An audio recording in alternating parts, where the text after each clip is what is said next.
Boa noite, Constante TV. Sejam muito bem-vindos para mais uma semana com o Direito no Dia a Dia. Aproveito o início do nosso programa para perguntar se você já é inscrito no nosso canal. Se não é, aproveite, se inscreva, deixe o seu like e ative o sininho para estar sempre antenado e atualizado nos diversos assuntos que a Constante TV disponibiliza para vocês. Na noite de hoje, temos uma convidada especial para conversar conosco sobre direito do trabalho, direitos trabalhistas básicos.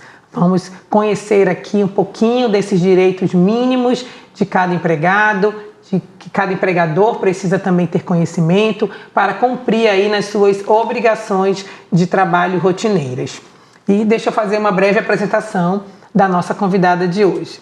Seja muito bem-vinda, doutora Gisele Araújo Loureiro de Lima. Falei uma leitura rápida aqui do currículo da nossa convidada. Doutora Gisele é juíza do trabalho titular da 10ª Vara do Trabalho de Manaus, especialista em direito do trabalho previdenciário, com diversos cursos na área do direito, em especial provas digitais, algo bem atual do dia a dia, atualizado, e a doutora Gisele tem dominado aí este assunto e vai ser um prazer conhecer e aprender cada vez mais com ela.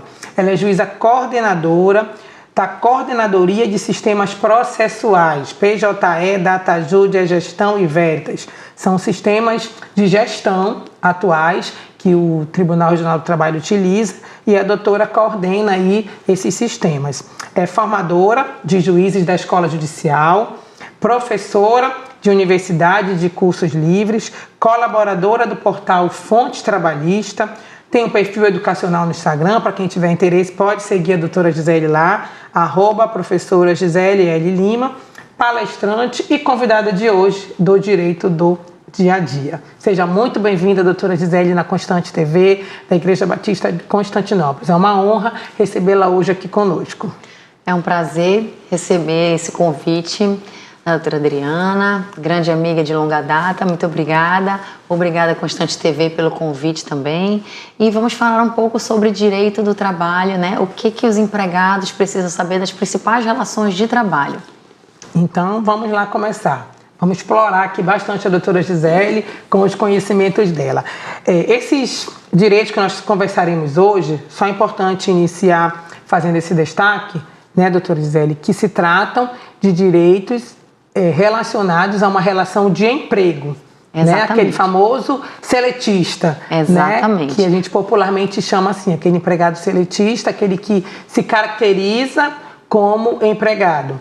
Exatamente, a gente vai falar de todos aqueles que se enquadram numa relação de emprego onde existe uma habitualidade, onerosidade, onde existe a subordinação, Então, é diferente daquela situação onde o empregado é autônomo e decide a relação de trabalho. Aqui a principal característica é realmente a subordinação e a habitualidade. Para esses empregados que estão relacionados com a CLT, possuem o vínculo empregatício, a gente vai falar hoje sobre a CTPS, 13º, férias, que são parcelas características previstas na consolidação da legislação do trabalho.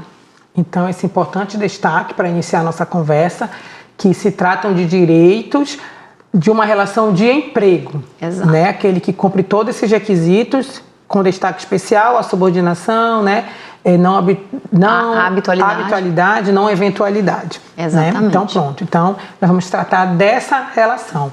E o principal instrumento para a formalização dessa relação é a carteira de trabalho, é isso, doutora? Exatamente, conhecida CTPS, que antigamente era a nossa azulzinha, que todos tinham a carteira de trabalho física, e hoje ela foi substituída pela CTPS digital, a carteira de trabalho digital. E essa carteira de trabalho hoje, ela se aplica para todos os empregados, Ela é vinculada pelo CPF. Hoje não precisa mais você ir lá no Ministério do Trabalho, tirar essa carteira de trabalho, esperar uma fila, que antigamente demorava para fazer essa emissão. Hoje, todos aqueles que possuem um CPF, elas já possuem uma CTPS digital válida. E no momento que o empregador faz o registro daquela carteira digital, que a gente vai explicar como funciona, ele já está automaticamente registrado no vínculo. Então, vamos só deixar bem claro aqui para os nossos telespectadores. Não existe mais aquele documento físico, que parecia um passaporte, assim, um documentozinho, um livrinho, onde ali ficavam anotados os contratos. Não existe mais esse documento fisicamente. Hoje a emissão não é feita mais, essa emissão da CTPS física, não existe mais essa obrigatoriedade. Desde 2019, passou a ser obrigatória apenas a anotação na CTPS digital. Os empregadores não são obrigados mais a fazer aquela anotação. Agora, muito importante que todos os empregados que tenham anotações na CTPS física, que guardem esse documento, né? Está sendo feita a migração, né, dessa CTPS física para a digital, e imaginem que essa migração está sendo nacional, de todos os contratos de trabalho de todo o país. Então é possível que ocorram erros, é possível sim algumas falhas, porque o sistema ele pode conter falhas, né? Então é muito importante que todos os empregados guardem ainda os seus registros, porque é ela que é ainda a sua garantia das anotações verídicas. Entendido. E custa algum valor para o trabalhador para a emissão dessa carteira? Ele precisa pagar algum valor para isso? Ou a empresa precisa pagar algo para emitir a carteira e fazer o registro do empregado? Não, a CTPS digital, ela meio que já é pré-lançada, é meio que automática para todos que possuem uma CTPE, para todos que possuem um CPF, na verdade, e não há custo algum. O empregador, quando vai fazer o registro, não tem um custo adicional, e o empregado também não precisa pagar nenhuma taxa no momento da anotação do vínculo empregatício. Então, é o sistema disponibilizado pelo governo federal, exatamente, sem custo nenhum, seja para o empregado, seja para o empregador. Exatamente. Ele vai apenas lançar naquele sistema os dados daquele contrato. Os registros, né? Então, é muito importante, vai ser lançado a data do início do vínculo, qual é o tipo de empregado, né? O tipo da relação, se é um empregado doméstico, se é por exemplo, uma cozinheira de uma empresa, de um restaurante, se é um engenheiro que está sendo contratado por uma empresa. Então é muito importante fazer essas anotações,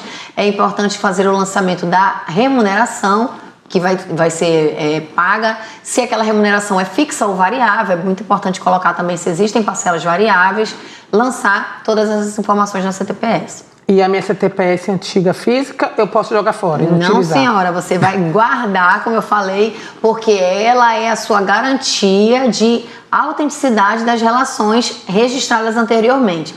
Quer dizer que o governo federal não vai colocar as informações? Vai.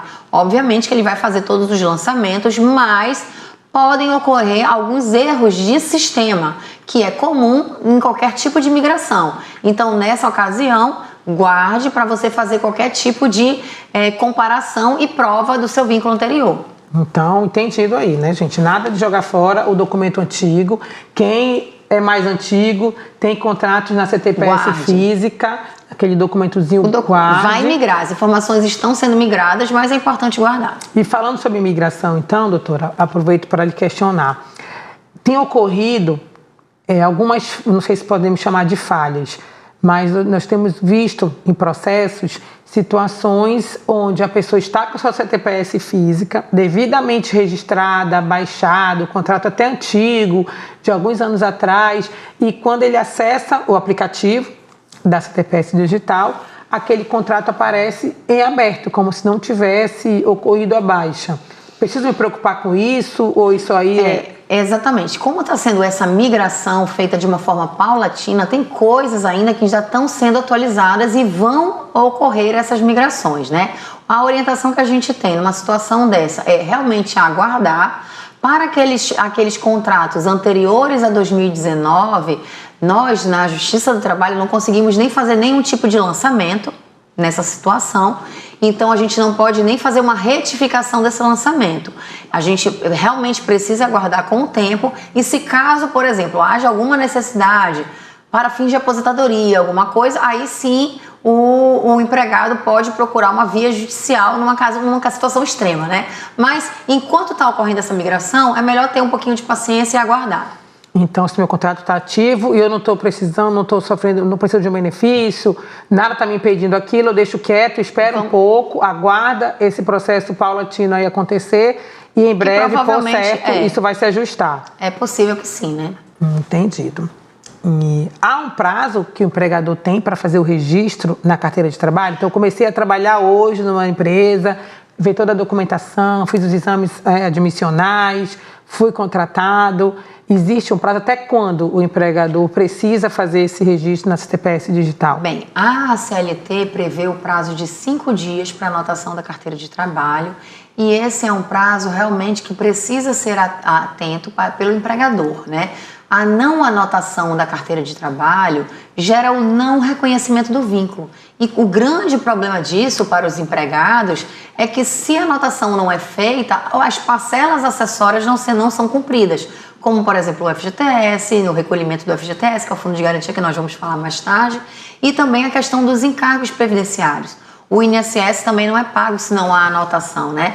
Hoje, com o mundo digital, né, chegou pra gente, a gente tem a situação que a anotação da CTPS, ela no momento que ela é feita eletronicamente, ela já gera essas guias acessórias de pagamento de FGTS, os recolhimentos previdenciários, e a não anotação gera o não cumprimento esse direito básico do empregado, né, que é já contar o tempo de serviço dele, que pode até gerar a rescisão do contrato de trabalho pelo não cumprimento dessa parcela pelo empregador. Há previsão de alguma multa caso o empregador não existe registre? uma previsão na CLT de uma multa administrativa, né? Mas essa multa ela não é revertida para o empregado, né? É uma multa administrativa que é o fiscal do trabalho que vai lá aplicar. Então há até multa, mas não reverte para o trabalhador. Né? Se for essa multa administrativa, de né? não assinatura da carteira. É possível, é válido um contrato onde o empregado abre mão, renuncia ao registro na CTPS, ele é um empregado configurado, né? Sim. E ele, não quero que assine a minha carteira, eu não quero, eu tenho outros empregos, eu tenho outros benefícios que eu recebo, se registrar, e ele faz uma declaração, abrindo mão, tem validade essa declaração? Isso é possível, doutora? O que é muito comum acontecer, gente, é o seguinte, o empregado que está, por exemplo, recebendo um seguro-desemprego, né, e ele quer assinar a carteira e quer continuar recebendo o benefício, que a gente sabe que não é possível. O seguro-desemprego é para as pessoas que estão desempregadas. E é muito comum o empregado querer chegar e receber os dois. Nessa situação, o que acontece? O vínculo empregatício, se existem os requisitos do vínculo, habitualidade, onerosidade, né, e a subordinação, que é como a gente falou, que é uma das principais questões aqui do emprego, da relação de emprego, mesmo sem a anotação da carteira de trabalho, esse vínculo empregatício ainda existe, né? E o que acontece é que essa relação pode vir a gerar um grande problema para o empregador. O empregado pode no futuro dizer que não quero assinar minha carteira e chegar lá na frente, depois que encerrou o vínculo, entrar com um processo pedindo o reconhecimento de vínculo e anotação. Então não tem validade, por mais que ele expressamente diga que é um direito irrenunciável. Irrenunciável, né? Então não tem validade jurídica nenhuma a declaração, aquela manifestação de vontade dele dizendo que ele queria que não assinasse. E nesse caso seria até uma fraude, né? Exatamente. Você está recebendo outro benefício, está fraudando, né, o sistema, é uma ilicitude. Pode até determinar a devolução do benefício para o governo federal. Podendo até notificar para que o empregado faça essa devolução. Exatamente. Então, atentos aí para a importância, né, da assinatura da carteira de trabalho. Doutora Gisele, e como é que o empregador, então, coloca efetivamente em prática esse registro? Qual é o sistema que ele vai acessar e fazer o devido registro? O empregador, para fazer o registro na anotação, ele não tem um sistema dito CTPS digital. Esse sistema ele é vinculado ao E-Social e o empregador, quando faz o registro no E-Social, essas informações aparecem na CTPS digital. Então bem esclarecido aí, não há um sistema específico CTPS digital, o sistema é o E-Social. E é importante destacar para os empregados que a CTPS digital, ela é possível, ela é um aplicativo que você pode baixar no celular, tanto o iPhone como o Android, é possível baixar lá na lojinha. Ele existe o CTPS digital, como também existe na plataforma do gov.br do Ministério do Trabalho. Você pode acessar por lá com a sua conta gov.br e ter todas as informações da CTPS digital. E lá ele vê todo o histórico dele, com essas migrações. Caso falte alguma coisa, aguarde, que em breve, por certo, estará totalmente atualizado. Contrato de experiência, ele precisa ser registrado na CTPS ou não? O contrato de experiência, ele não vai para a CTPS? Sim, com certeza. Toda a relação de emprego, gente, a partir do primeiro dia que foi contratado, ele tem que ser reconhecido, tá? E tem que ser anotado. Então, o empregador tem 5 dias para fazer essa anotação, mesmo que seja uma relação de experiência. Vai ficar comigo um mês e depois vou prorrogar. O contrato de experiência são até 90 dias, então tem sim que ser anotado na CTPS esse contrato. É um contrato por prazo determinado. E o ideal é colocar essa informação lá no registro e é importante sim fazer um contrato à parte, além da CTPS, para explicitar, para explicar um pouquinho da relação, dar ciência para o empregado. Se por acaso tiver algum tipo de dano, vai ter desconto, o empregado tem que estar ciente desse dano. E também falar, por exemplo, da jornada de trabalho, né? A jornada vai ser, como é que vai ser? Durante a semana, de segunda a sexta, 8 horas, sexta-feira vai sair mais cedo, sábado trabalha? Não, sábado não vai trabalhar, mas vai ficar durante a semana um pouquinho mais. Então é bem importante constar tudo no contrato de trabalho mesmo, escrito. Porque na CTPS digital você não vai ter campos para todos esses detalhes, né? Então um contrato escrito, separado também, vem complementar a formalização desse contrato de emprego. Exatamente. Com todos esses outros detalhes. Exatamente. E assim, dou um destaque especial aqui, já para todos, falando um pouquinho também do mundo digital, tá? Quem trabalha, né, com muitos empregados, é muito importante já ditar algumas regras importantes, como, por exemplo, o uso de rede social, né? Hoje em dia, as redes sociais são amplamente utilizadas, o empregador vai permitir que o ambiente de trabalho seja filmado, coloca isso no contrato de trabalho. É importante já falar nas regras lá de compliance trabalhista, prever essa situação. Eu permito que seja filmado o ambiente de trabalho ou não? Posso postar ou não posso? É uma coisa que é importante ser colocado. É algo da nossa realidade atual, né? Então, é o que se vive hoje. Então, isso acaba também sendo necessário vir fazer parte das cláusulas contratuais. Exatamente. Né? Porque não tem como fugir mais dessa realidade. E até aparelhos de trabalho, né? Por exemplo, se o empregador vai fornecer um computador, um notebook, um celular, ou mesmo um e-mail corporativo, ele tem que dizer que aquele e-mail está sendo monitorado, que faz parte de uma ferramenta de trabalho, né? Então, e dando toda a ciência ao trabalhador, ao empregado, dessas condições. Exatamente. Né? E para a gente fechar o primeiro bloco aqui sobre carteira de trabalho, eu gostaria de fazer também um pequeno registro que a carteira de trabalho acaba sendo uma garantia para o próprio empregador, né, doutora? Porque ele gera para você também, né, o maior controle daquele contrato com o seu empregado. Você automaticamente vai fazer o seguro daquele empregado via previdência social. E gera o tempo de serviço para o empregado também conseguir a aposentadoria dele no final, né? Então, o contrato de trabalho, a CTPS, é o principal instrumento que rege as relações trabalhistas. Então, é isso. No primeiro bloco, aprendemos um pouquinho aqui sobre a importância do registro da carteira de trabalho, do contrato de trabalho nesse documento. Daqui a pouquinho a gente volta com mais informações e outros direitos básicos trabalhistas. Não saia daí, já a gente está de volta. Tchau, tchau. Estamos de volta com o Direito no Dia a Dia, com a nossa convidada de hoje, doutora Gisele Lima, Direitos Trabalhistas Básicos. Vamos continuar aqui o nosso bate-papo. Antes de continuarmos, não se esqueça de se inscrever no canal da Constante TV, ativar o sininho, deixar o seu like, compartilhar.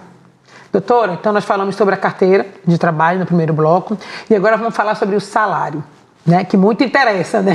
Tanto ao trabalhador quanto ao empregador, né? Pelo custo daquele trabalhador e para o empregado, claro, né? Que vai ser sua fonte de sustento. Então, salário. Existe um salário mínimo, não é isso? No nosso país?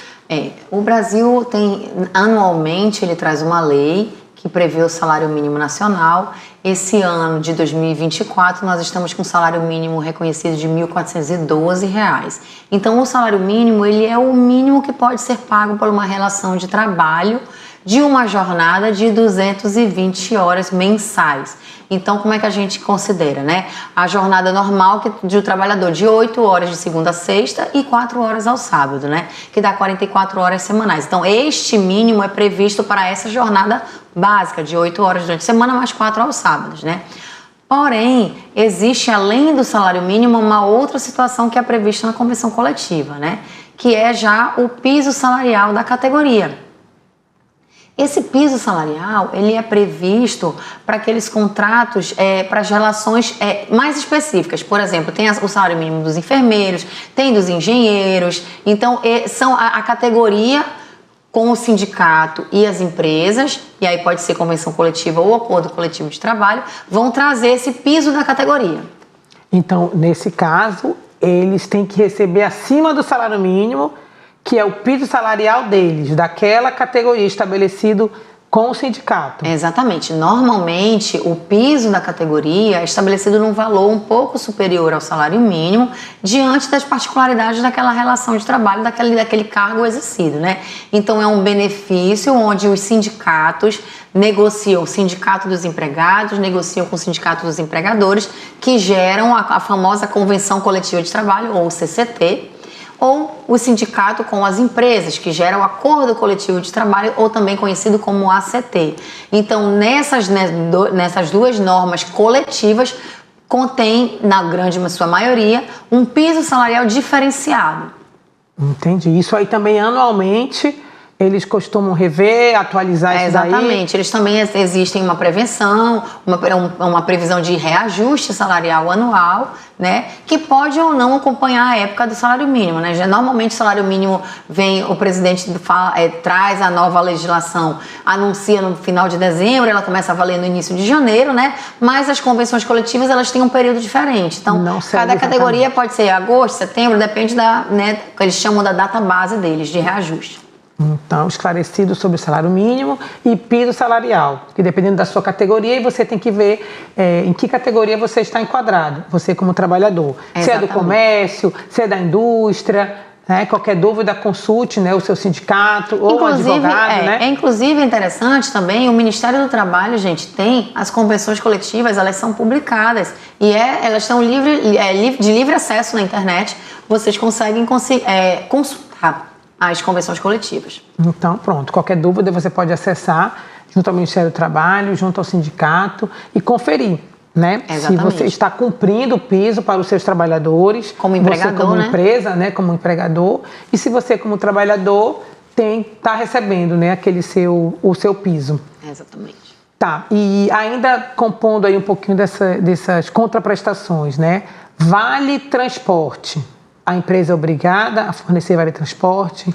Bem, o vale transporte, sim, para todo empregado que ele não tem um meio de locomoção, existe uma legislação própria que prevê que no momento que o empregado vai ser contratado, ele deve dar uma declaração de como ele vai se transportar para a empresa, né? Se ele não tiver carro ou se ele não tiver moto, a empresa sim é obrigada a fornecer o vale transporte, porque a forma que ele vai se deslocar e chegar ao trabalho, né? Ele não é obrigado a ir gastar do próprio salário dele para chegar no trabalho.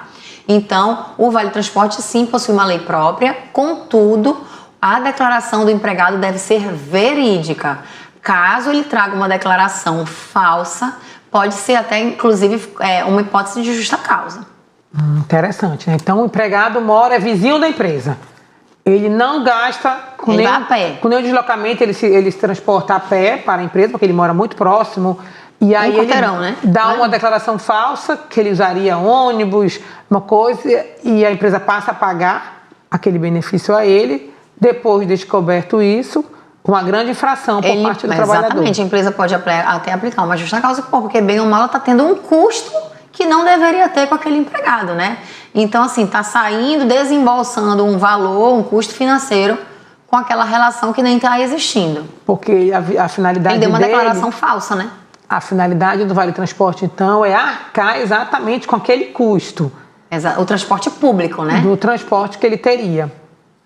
Então...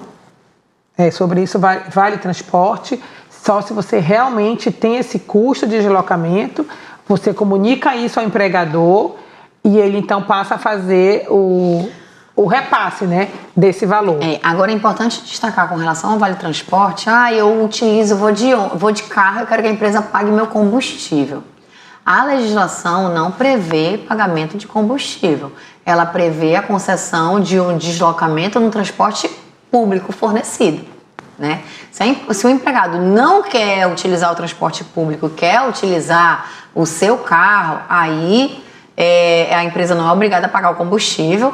Agora, obviamente que se tiver um benefício de quilometragem previsto numa convenção coletiva, aí é uma outra situação, né? A gente não pode generalizar dizendo que a empresa nunca vai pagar o combustível.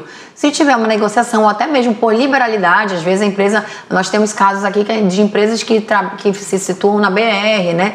Em locais distantes e que acabam custeando esse valor. Então aí tudo bem, é uma liberalidade. Então, só destacando que essa previsão geral da lei é essa, né? Mas claro que pode haver estipulações em convenções coletivas. Exatamente. Então você sempre precisa estar atento à negociação coletiva da sua categoria, tanto você empregado quanto empregador.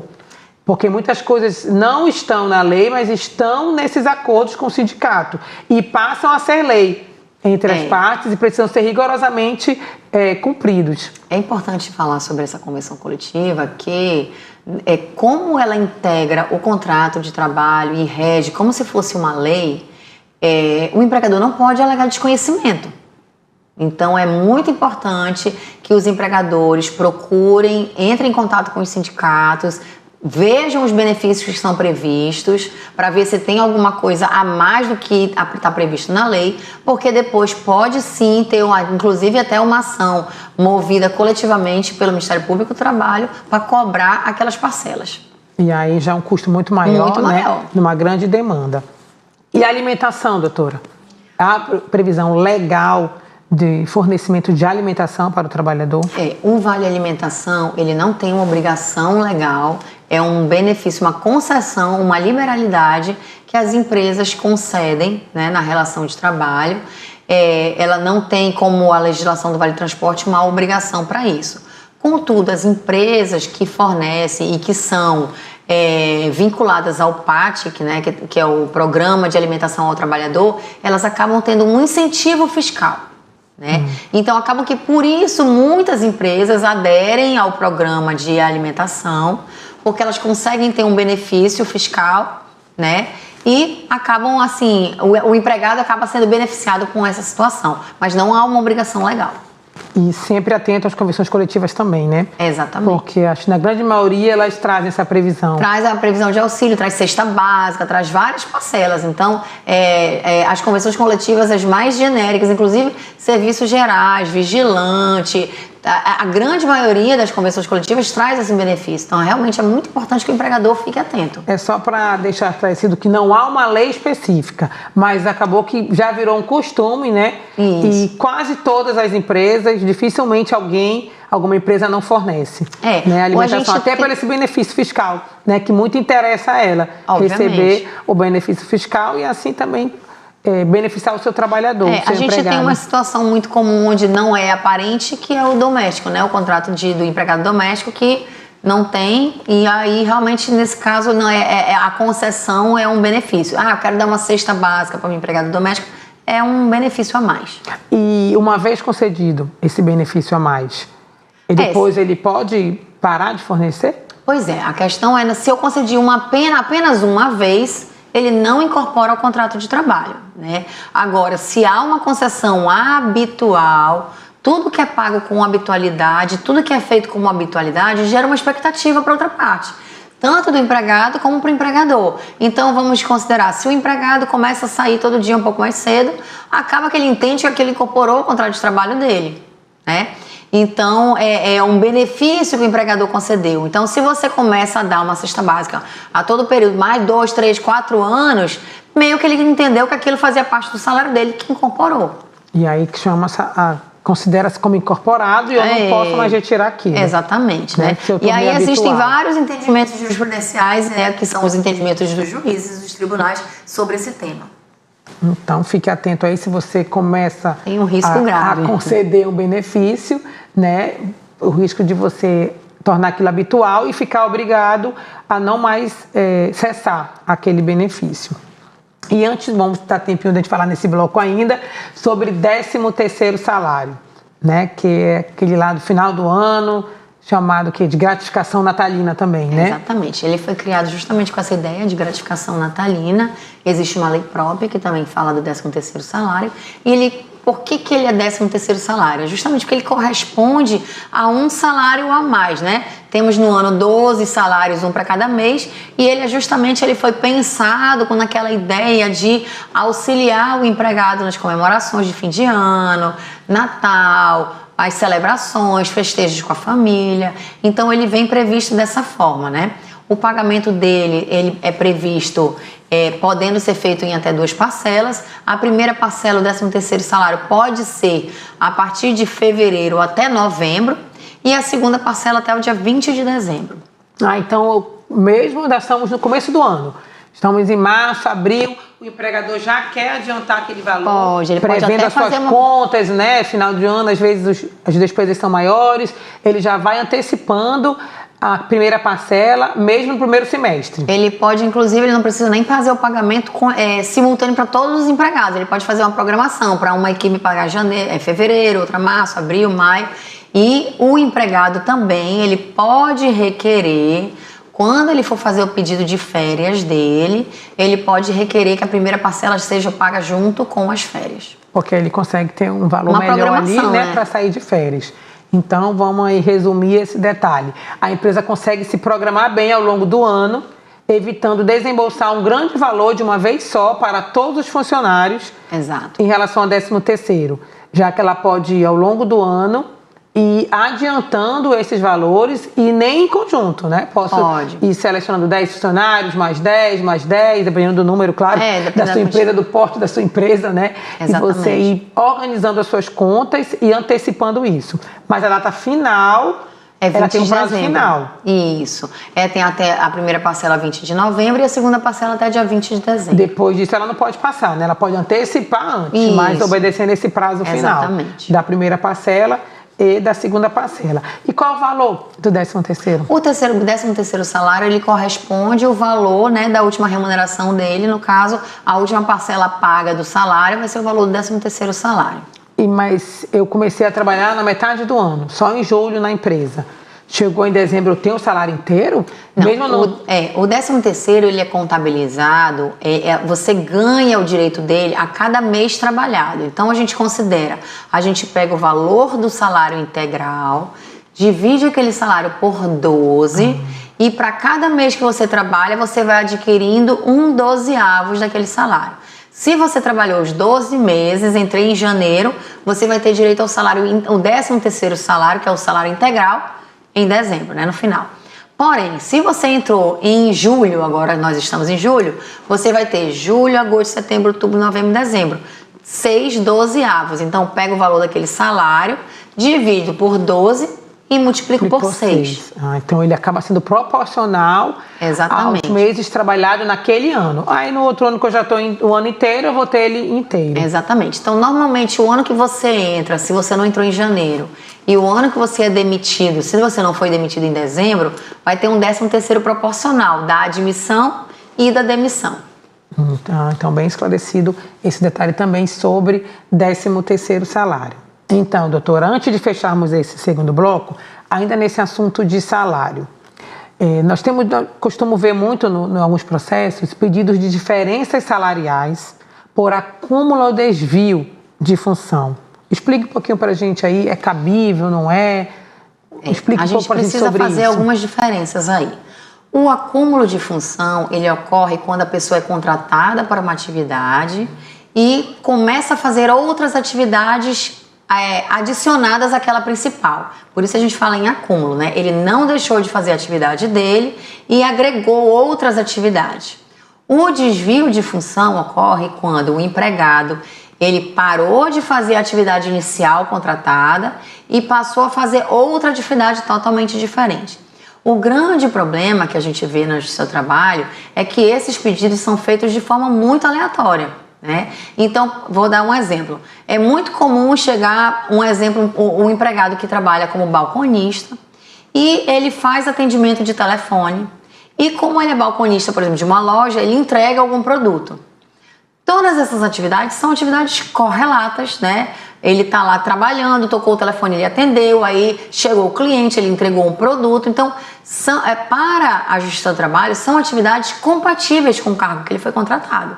Então, essas atividades que são muito afins, elas são consideradas inseridas no contrato de trabalho e abrangidas por esse salário que já é pactuado pelo empregador, entendeu? Então, nessa situação desse exemplo que eu dei, não teria um pagamento a mais, que a gente fala, eles entram pedindo um plus salarial, por essa situação de acúmulo de função. Porque a atividade está muito ligada ali. Está muito ligado. Um outro exemplo que já aconteceu, que já recebi. A pessoa trabalha como caixa de um pequeno mercadinho e ela pede, por exemplo, um acúmulo com auxiliar de limpeza, serviços gerais. Porque ela passa o paninho ali no balcão dela e joga o lixinho dela. Então, assim, são atividades que são compatíveis com a atividade que ela está fazendo. Porque você manter a higiene do seu ambiente de trabalho do seu próprio ambiente ali, né? Faz parte da relação de trabalho, né? E aí? Então, nessa situação específica, não teria uma diferença a mais de salário, tá? É preciso ter essa situação que desvio e acúmulo são para situações bem divergentes, totalmente incompatíveis com a atividade originária. Então, acho que deu para entender aí, né? Dependendo da atividade, está inserido ali, tem o dever de colaboração do empregado, ele está ali atendendo, não tem cliente nenhum, ele vai auxiliar em uma outra tarefa, né, que não é tão fora ali da sua contratação. Exato. E isso faz parte do contrato, não trazendo obrigação extra ao empregador. E especialmente, né, se tiver inserido dentro da jornada de trabalho dele, né? Ele está cumprindo as 8 horas dele de trabalho, né? Não tem porquê e razão para um extra salarial por isso. Exato. Então, encerrando esse bloco, entendendo aí um pouquinho sobre salário, vale alimentação, vale transporte e 13º. E aguarde a gente que já a gente volta para mais direitos trabalhistas básicos. Estamos de volta no 3º bloco do Direito no Dia a Dia de hoje. Se você perdeu algum episódio, quer rever este de hoje, quer compartilhar com alguém, temos agora a nossa playlist com todos os episódios anteriores. É só acessar lá no canal e compartilhar. Doutora Gisele, seguindo aqui nos nossos direitos trabalhistas básicos, vamos falar um pouquinho sobre FGTS? Vamos. O que é o FGTS? Bem, o FGTS é o Fundo de Garantia por Tempo de Serviço, né? Ele foi criado lá atrás, quando ele estava previsto na época para os empregados que tinham uma estabilidade de 10 anos de empresa, mas hoje ele já se foi transformado e hoje ele é um direito que o empregador faz o recolhimento em cima de 8% do valor do salário da remuneração. Tá? Então tem muita dúvida sobre isso, que alguns empregados acham que o FGTS é descontado do salário dele. Não há esse desconto, então? Não. É o próprio empregador que faz o recolhimento. Ele pega o valor da remuneração, faz o cálculo de 8% e ele que faz o recolhimento. Esse FGTS ele é depositado numa conta vinculada na Caixa Econômica Federal. A Caixa Econômica que é o órgão gestor do FGTS, né? E aí, no caso, o empregador, quando vai fazer, ele faz a vinculação ao empregado. Então, entendido. Não é descontado. O que é o desconto que o empregado sofre é de previdência, né, doutora Gisele? Exatamente. Que na previdência, sim, há a parcela do trabalhador e a parcela da empresa. Isso. Então, aí o empregado sofre um desconto no seu contra-cheque, que é repassado para o INSS, Isso. diferente de FGTS. O FGTS ele é um benefício que o empregado vai aproveitar ao final do contrato de trabalho ou, em algumas hipóteses, durante o contrato de trabalho, onde o empregador que faz o pagamento. Então, o empregador contratou o empregado, ele faz o pagamento do salário, em cima daquele valor, ele vai ter que também pagar o FGTS. Então, é um custo a mais realmente para a empresa. Para o empregador, exatamente. Né? É um benefício a mais para o empregado e ele não usufrui, não recebe aquele valor ali ao longo do contrato. Isso, o empregado não recebe o FGTS no mês, né? Ele recebe o salário e aquele valorzinho do FGTS, que corresponde a 8%, vai sendo depositado mensalmente na conta vinculada dele. E ele consegue acompanhar isso? O empregado consegue Sim, hoje ir já, acompanhando esses exatamente. depósitos? Hoje já tem também o aplicativo do FGTS Digital, onde você pode também baixar no seu celular, tanto Android como iPhone, já tem na lojinha. E através do FGTS Digital, o empregado consegue fazer esse acompanhamento no extrato. Ele consegue ver. E também tá indo na cumprindo. Caixa Econômica Federal, informando o número do seu CPF, ele também consegue. Os que não são tão modernos com a tecnologia, pode ir lá na Caixa Econômica ainda e pedir um extrato. O extrato do FGTS.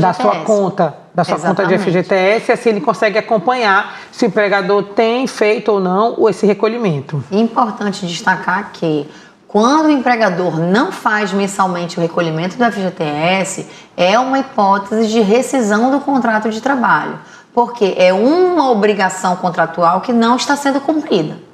E aí o empregado pode entrar com uma ação de rescisão indireta. Dar causa para extinção e mover a ação judicial para o fim daquele contrato. E existe alguma hipótese que o empregador não recolhe esse FGTS? A lei traz alguma previsão de não recolhimento? Sim, o FGTS ele não é recolhido quando, por exemplo, existe um afastamento previdenciário, né? Se o empregado está doente, afastado pelo INSS, naquele período de afastamento, o empregador não precisa fazer o recolhimento do FGTS, porque naquele momento o empregado está recebendo um benefício do INSS. Agora, se esse afastamento previdenciário decorreu de um acidente do trabalho ou uma doença ocupacional originada por uma atividade laboral, né? O INSS deu esse afastamento, por exemplo, pelo Código 91, que é um código de acidente de trabalho, aí sim é necessário fazer o recolhimento do FGTS. Então, se o empregado não está sendo remunerado pela empresa, mas sim pelo INSS, e nesse afastamento, a empresa, em regra, não recolhe o FGTS porque ela não está pagando salário para ele. Exatamente. Quem está pagando é a Previdência. Exatamente. Com exceção desta hipótese. De acidente. Houve um acidente de trabalho. Ou uma doença. Ou uma doença que é equiparada. E apesar do INSS estar fazendo o pagamento, ainda assim a empresa está obrigada a fazer o recolhimento de 8% mensal. Exatamente. Então, acho que ficou bem esclarecido. Saque aniversário, o que é isso, doutora Gisele? No FGTS é algo atual aí? O saque aniversário, ele veio previsto por uma lei e qual é a grande situação do saque aniversário? O empregado, ele pode optar o saque rescisão ou o saque aniversário. Se ele faz a opção pelo saque rescisão, é o que já sempre existiu. Ele só vai receber o FGTS no momento da rescisão contratual. Contudo, se ele faz a opção pelo saque aniversário, ele tem que ter algumas considerações e ter algum conhecimento específico. No momento da rescisão contratual, ele não vai receber o FGTS integral, porque se ocorre a rescisão sem justa causa, o empregado tem direito ao valor de 8% dos depósitos feitos mensalmente, mais uma indenização de 40% sobre o valor total dos depósitos. Então, se ele teve um contrato de 2 anos, ele teve 24 meses, né, de depósitos mensais de 8%. No final daquela rescisão, ele vai ter ainda uma indenização de 40% acima daquele valor depositado. No saque aniversário, o empregado não recebe o integral, recebe apenas a multa de 40%. Aquelas parcelas, quem faz a opção do saque aniversário, por que o empregado quer fazer? Porque no saque aniversário, no mês do aniversário dele, existe um calendário divulgado pela Caixa Econômica, onde os empregados conseguem fazer o percentual. De acordo com o tempo de contrato de trabalho, ele tem um percentual para fazer um saque no mês do aniversário dele. Então ele vai movimentando anualmente, cada vez um pouquinho. Aí quando chega na rescisão, na dispensa sem justa causa, ele não consegue sacar tudo. Ele já sacou aquele pouquinho, e no final ele saca apenas a multa de 40%. Então vocês têm que ficar atentos, né, trabalhador? Exatamente. Qual é a vantagem realmente? Se é interessante ou não, né? Porque quando ele tem aquela situação da dispensa, que o objetivo do FGTS é justamente dar esse apoio, né, naquele momento de desemprego. Ou seja, o empregado, além de ter o seguro-desemprego, ele tem aquela movimentação do FGTS para dar aquele apoio enquanto ele não consegue um novo emprego. Enquanto ele consegue se recolocar no mercado de trabalho. Exatamente. E se ele já usou todo esse dinheiro, foi usando ali devagar ao longo do contrato, pode fazer muita falta. Exatamente. Né, no momento do desemprego.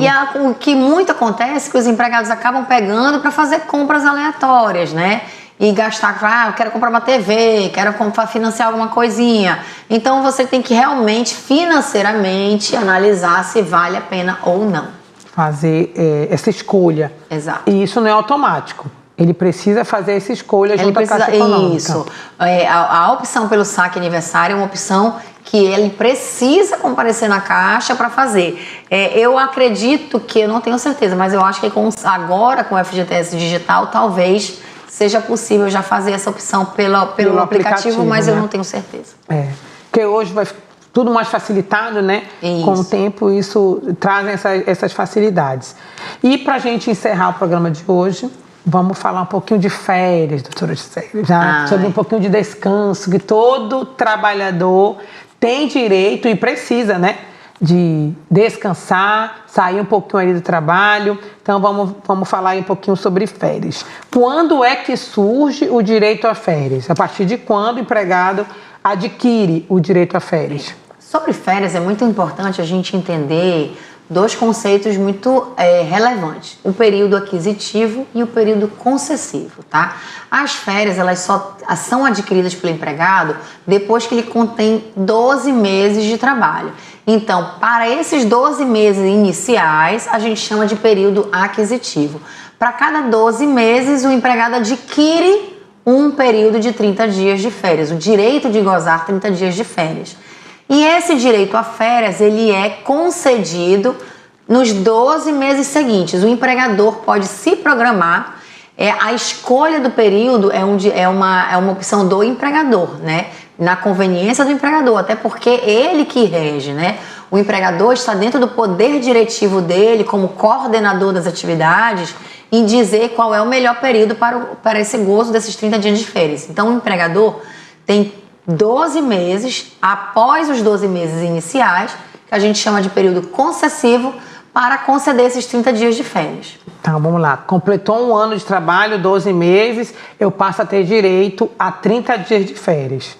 E esses 30 dias de férias, a empresa, o empregador é que vai escolher quando que eu vou usufruir desses 30 dias de férias. Não é o empregado que escolhe. Eles podem fazer um acordo, né? O empregado pode dizer, olha, eu gostaria de tirar em julho. E aí o empregador vai ver, de acordo com a dinâmica da empresa, se é possível ele tirar em julho. Se for possível, vai acabar coincidindo as vontades, né? E fazendo uma negociação mesmo. Mas nem sempre é possível, dependendo do porte da empresa, da demanda, né? Então, e da atividade exercida também. E da atividade por aquele empregado, né? E o dia de início das férias, existe um dia específico para começar? Pode começar no final de semana, por exemplo? Olha, o ideal é que as férias, pela legislação, é que não seja concedida 2 dias antes de feriados ou final de semana. Então não adianta o empregador querer colocar as férias para começar numa sexta-feira, porque aí, na verdade, o empregado já vai perder o sábado e domingo, né, nessa contagem. Então, realmente pela CLT, ele diz que não deve ser concedido 2 dias antes de feriados e finais de semana. E o empregador deve comunicar para o empregado pelo menos com 30 dias de antecedência, né? Porque o objetivo mesmo das férias é o descanso, é o convívio familiar, é o lazer, é ele se aproximar da família, é ele se desconectar da relação, né? É totalmente ficar fora da relação de trabalho. Então eu não posso chegar amanhã como empresa, olha, tu vai ficar de férias amanhã, tô te avisando hoje. A CLT prevê 30 dias justamente para que o empregado possa se programar. Fazer uma programação familiar mesmo. E até para comprar, né, alguma coisinha, conseguir de repente, vou comprar uma passagem de ônibus para ir para Novo Oirão, vou comprar uma passagem para ir para algum lugar, né? E aí, dependendo, né, ele organizar a vida familiar dele, pessoal, com aquele período que o empregador vai conceder para ele. E pode fracionar? Ou precisa tirar 30 dias? Preciso conceder 30 dias inteiro? Ou eu posso 15? Pode. O empregador pode fracionar as férias, porém, a fração, né, a divisão das férias, ela sim precisa da concordância do empregado, né? O empregador pode até escolher o período, mas o empregado tem que concordar com essa fração.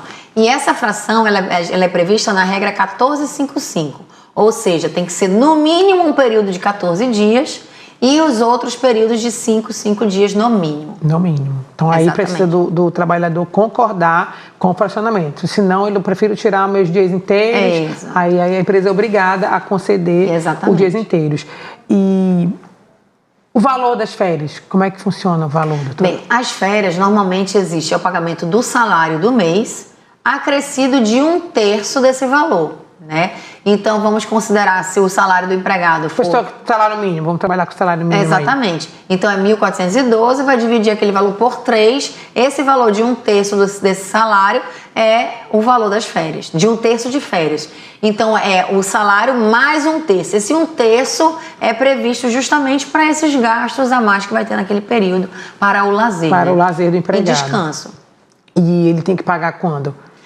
Esse pagamento das férias, ele tem que ocorrer antes do gozo das férias, porque senão não adianta nada, né? O empregado vai sair liso, sem dinheiro para usufruir do descanso dele. Sem dinheiro, exatamente, não vai conseguir aproveitar essas férias. Então, o pagamento tem que ser antes do gozo das férias. Então, ao contrário do salário, que o salário você paga sempre depois, não é isso? Isso, normalmente até o 5º dia útil do mês seguinte ocorre o pagamento do salário. As férias você tem que antecipar. Antecipadamente. Antes de eu sair, eu já recebo aquelas férias. E esse negócio de vender? Posso vender férias, vender dias de férias? Sim. Quantos dias eu posso vender? Existe a previsão na CLT de você negociar. A gente fala do abono de férias, que são dos 30 dias de férias, você pode vender no máximo 10 dias. Por favor, ninguém venda 30 dias de férias, tá? Vocês precisam, é uma regra, gente, é uma norma de saúde e segurança do trabalho, tá? O empregador não pode comprar os 30 dias de férias, a gente falou aqui da CTPS, é irrenunciável. As férias é um direito que precisa, pela saúde do empregado, a concessão de no mínimo 20 dias. Por isso que só pode ter o abono de 10 dias de férias, tá? E aí, no caso, é aquele mesmo cálculo, né? É feito o pagamento o salário mais 1/3 desses 10 dias de férias para o empregado. E aí, no caso, o empregado vai gozar só de 20 dias de descanso e vai voltar com 10 dias de antecedência. Né? Isso, ele vai receber 2 vezes, no caso, né? Porque ele está trabalhando. Ele recebe o salário do trabalho e mais os 10 dias junto com os 20. Com 1/3, exatamente. E é isso que a gente chama de venda, que na verdade legalmente é o abono de férias. Bom, os assuntos são muitos, a gente tentou trazer só uma ideia geral, né? Dos direitos trabalhistas básicos, como foi o título do programa, mas, por certo, em outros programas, a doutora Gisele volta e nós também estaremos explorando em algumas outras oportunidades, esmiuçando até um pouquinho mais cada um desses direitos. Mas, doutora Gisele, muito obrigada pela sua presença, pela sua participação no Direito no Dia a Dia, aqui na Constante TV.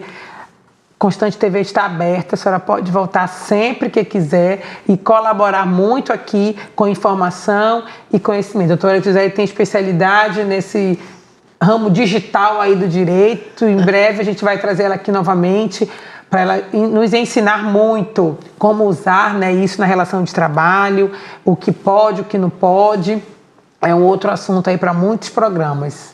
A senhora quer trazer uma consideração final, doutora Gisele? Agradeço o convite, também parabenizo a Igreja de Constantinópolis aqui pelo esse programa, essa iniciativa. Eu acho que é muito importante e relevante para a sociedade levar informação e esclarecimento, né, sobre o direito de maneira geral, sobre todos os temas que estão sendo trazidos aqui.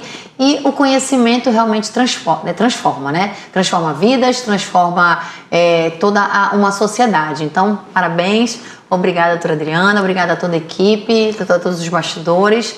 É um grande prazer e estarei aqui de volta certamente, se tiver um convite para isso. E vamos finalizar então o programa de hoje com o texto de Jeremias, capítulo 22, versículo 13. Ai daquele que constrói a sua casa com meios ilícitos e os seus aposentos com injustiça, que faz com que seu próximo trabalhe de graça e não lhe paga o salário. Então, a palavra de Deus, ela traz tudo, né? Todos os ensinamentos, inclusive sobre o direito do trabalho. A palavra de Deus traz, né? Que aquele que constrói ou aquele que explora alguma atividade econômica, né? Fazendo aqui o paralelo com a atualidade, sem remunerar aquele trabalhador com o que lhe é de direito, está descumprindo, né? Não só leis humanas e leis terrenas que regem a nossa sociedade, mas também está descumprindo leis do nosso Senhor, da palavra de Deus. E a mesma coisa o trabalhador, né? O trabalhador que trabalha e recebe o seu salário e não presta o seu trabalho devido na jornada que é contratada, né? Também está descumprindo. E, então, esse é o texto que a gente deixa no final do programa de hoje, Direitos Trabalhistas Básicos. Até uma próxima oportunidade. Continue acompanhando a Constante TV.